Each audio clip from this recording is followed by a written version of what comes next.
সংবিধান আইন আদালত বিশেষজ্ঞ সাংবাদিক ও দৈনিক প্রথম আলোর যুগ্ম সম্পাদক মিজানুর রহমান খান সহ ঢাকা রিপোর্টার্স ইউনিটির সব অসুস্থ সদস্যদের আশুরোগ মুক্তি কামনায় দোয়া মাহফিল অনুষ্ঠিত হয়েছে। করোনায় আক্রান্ত ঢাকা রিপোর্টার্স ইউনিটির প্রয়াত সদস্য হুমায়ুন কবির খোকন, আব্দুল শহীদ আসলাম রহমান এবং অসুস্থ সদস্য ঢাকা সাংবাদিক ইউনিয়নের সভাপতি কাদের গনি চৌধুরী, ল রিপোর্টার্স ফোরামের সাবেক সভাপতি এম বদিউজ্জামান সহ অসুস্থ সদস্যদের জন্য দোয়া করা হয়।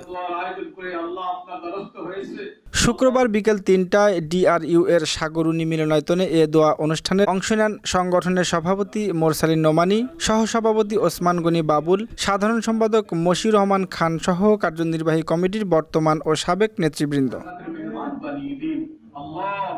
দোয়া মাহফিলে খুলনা বিশ্ববিদ্যালয়ের সাবেক কোষাধ্যক্ষ ও বাংলাদেশ অধ্যক্ষ পরিষদের সভাপতি অধ্যাপক মোহাম্মদ মাজহারুল হান্নান এবং দৈনিক শিক্ষা .কমের সম্পাদক সিদ্দিকুর রহমান খানও উপস্থিত ছিলেন। মিজানুর রহমান খান রাজধানীর ইউনিভার্সাল মেডিকেল কলেজ হাসপাতালে চিকিৎসাধীন রয়েছেন। ফুসফুসে সংক্রমণ ও অক্সিজেন লেভেল কমে যাওয়ায় গত ৫ ডিসেম্বর থেকে তাকে হাই ফ্লো অক্সিজেন দেওয়া হচ্ছে। গত ৪ ডিসেম্বর করোনা পজিটিভ রিপোর্ট আসে তার।